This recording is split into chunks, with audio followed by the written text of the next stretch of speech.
So another competition that West Ham are firing in at the moment is the League Cup. Manchester United away were the last victims of our rampant campaign. And our reward for that, of course, you get a nice difficult one out of the way, get drawn at Old Trafford, you think, oh, that's a pain. We beat them. And then moments after the final whistle goes, bubble massively burst when we draw Manchester City at home. One of them I could sort of take. Two really nearly was the end of me when that draw got made. But we never know. We beat United away, which we hadn't done for about 14 years. So perhaps we won't concede 6 at home to Manchester City, which we haven't done for about 110 years. So all to play for at London Stadium on Wednesday. I'm delighted to say joining us is sports journalist and Manchester City fan Anthony Cooper. Anthony, thanks so much for joining us on the We Are West Ham podcast tonight for the first time ever. It's Manchester City's competition, isn't it, really? I believe I'm correct in saying that you haven't lost a game in the tournament since 2016. It's quite some record. All you do is win it, really. I was at the final last year against Tottenham, just like a pre-season friendly for you guys. They should really rebrand the Carabao Cup into the Man City Cup. I think if we win it this year, we will hold the record for most consecutive wins in a row in this trophy.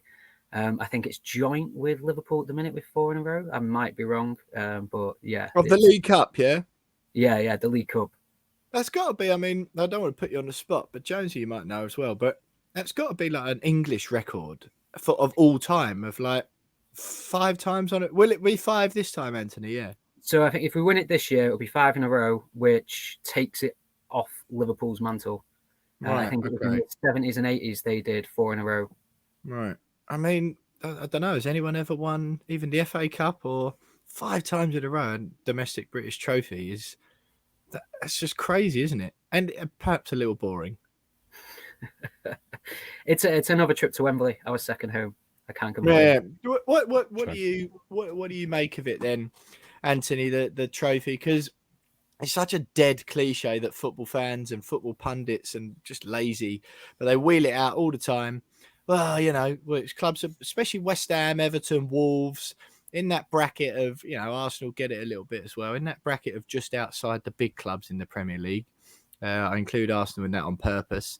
It's just easy to go, oh, those clubs like that should be winning at least a trophy, as if Liverpool, Manchester City and Chelsea don't care about the Carabao Cup, as if it's like that they're not bothered about it.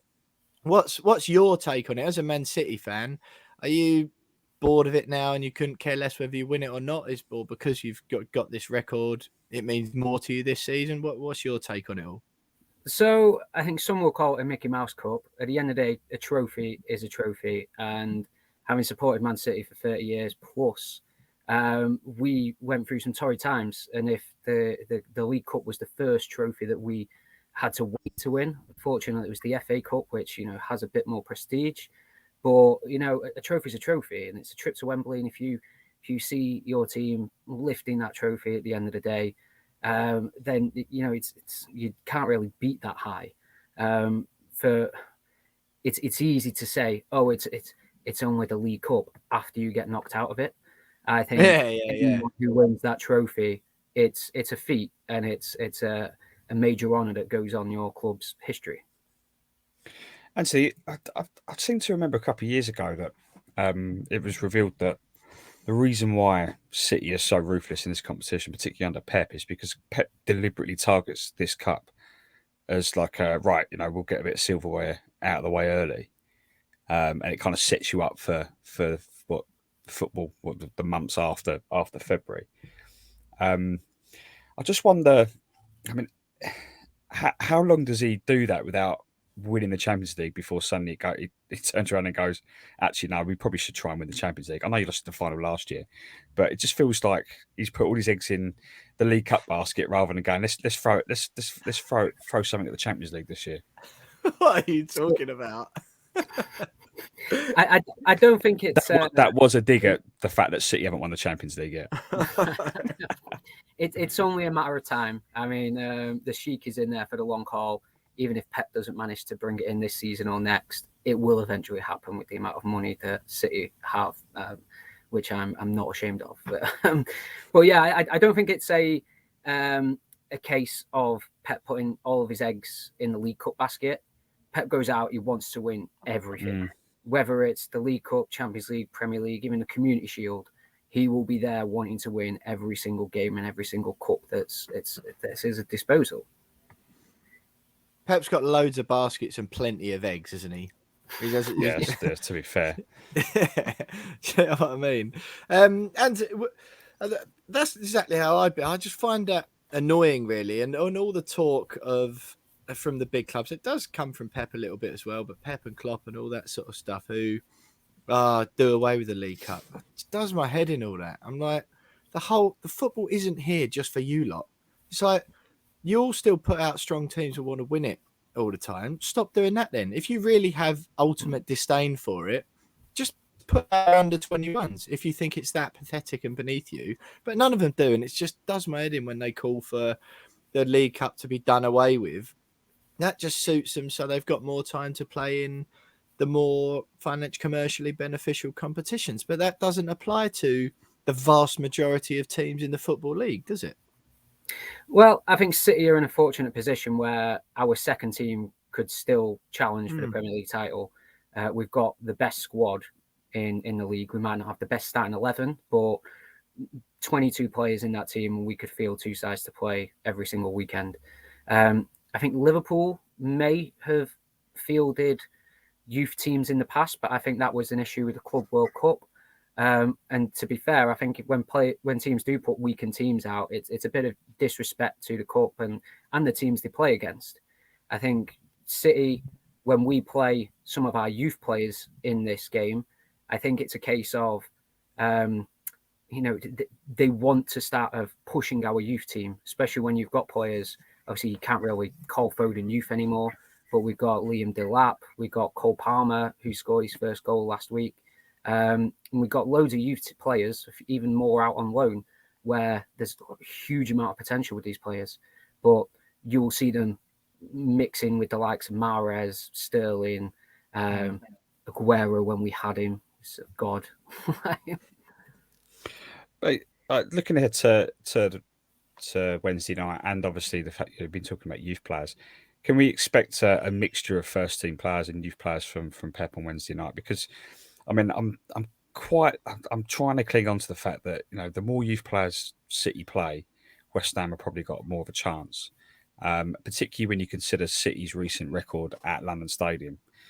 6 visits, 5 wins, 1 draw for City.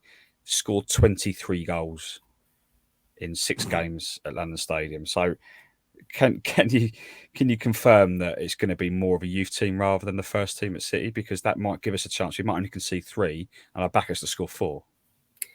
You can never predict a Pep starting 11. I think it's fair to say that Stefan will start in goal because he tends to start the cup games, which I think is only fair. Given Cole Palmer's recent strike last week in the Champions League, I think he will definitely play. Whether he will start or not, I'm not sure. To be honest, with the amount of competition up for places at Man City, I think it's difficult for Pep to play youth over the first team squad of 20 plus players, because especially in that front third where you've got Grealish, Sterling, Mahrez, Bernardo, De Bruyne all battling each other for effectively the same spot. It's a tricky one. Even at the back, there's 2 players in every position, bar Diaz. It's a difficult one. I think that we should expect to see a few youth players, but I doubt any will start. I mean, Pep must have it in his mind as well that he knows he's coming up against a strong in-form West Ham side as well. So, I'm with you. I can't imagine he'd be willing to show what we've done to United in the previous round. And our B team at the moment, if you like, is decent, and they're all seem pretty motivated because there's lots of games for them to play this year. Has been so far, especially with the Europa League as well. Everyone's getting a reasonable amount of game time, putting a shift in. So it's going to be no, I know most games are easy for City, but this will provide somewhat of a challenge. How do you see the game playing out then, Anthony, style-wise? What's the Man City sort of thoughts going into it, having West Ham and or West Ham away as the draw, and what your thoughts ahead of the game? So after JJ telling me the recent stats and games that we've played, I think it'd be fair for me to predict a Man City win. I think I'd be silly to think that it's going to be an easy ride. There's no easy ride against any Premier League team. I think this season, looking at some of the games we've had, like Southampton, were the most difficult opponents in my eyes. I think we struggled to get the ball off them more than what we did off PSG, and they hit us off the break. So yeah, going to the London Stadium as well is never really that easy. West Ham Well, it is strong and we've got a very passionate fan base. So I think it's never an easy one going away from home. I think with it being the cup is in our favour, especially because you could imagine there might be a bit of a less of a turnout, especially if you guys playing Thursday night football. You say that. I saw something earlier. Correct me if I'm wrong, Jonesy, but I think it's a sellout. It was a very unreliable source, but I think it's a sellout. Yeah, it's a sellout. And the kids' tickets are nice and cheap. I think it's. I'm taking going with my friend and his little boy. His ticket was £2. The adult one was 15 or whatever it was. So nice and cheap, affordable football, and yeah, all the tickets have been sold. So it's looking like be a decent spectacle. Anthony, it's been great having you join us on the podcast for the first time. Before we let you go, as ever, just get a score prediction off of you, please. I'll go 2-0 City. 2-0 to City, not even giving West Ham a goal. But Antonio surely gets a rest because he looked absolutely shattered at the weekend, which means another game for going up front, hopefully. And we all know how clinical he is these days. But Anthony Cooper, there, sports journalist, Man City fan, joining us on the We Are West Ham podcast for the very first time. Really appreciate it. Jonesy, what's your score prediction then for the game Wednesday night, London Stadium? 7:45 kickoff, I believe. Yeah, I mean, given the form we're in, and Moyes has done so well with his rotating this year with the Europa League, we were questioning it. I think he'll get it right again. It is City's competition, but I'm going to go 1-1 and then we'll win on penalties. 1-1 will win on penalties. Goodness me. Well. You never know, mate. Might as well. You never know. I just, yeah, I'd like to think. I mean, it's been one of those seasons for West Ham, isn't it? So yeah, I'll go along your lines and say that we'll be the first team in 5 years to beat Manchester City in the Carabao Cup and sneak an ugly 2-1, I reckon, to West Ham United. Anthony, brilliant having you on the show for the first time. Thanks very much.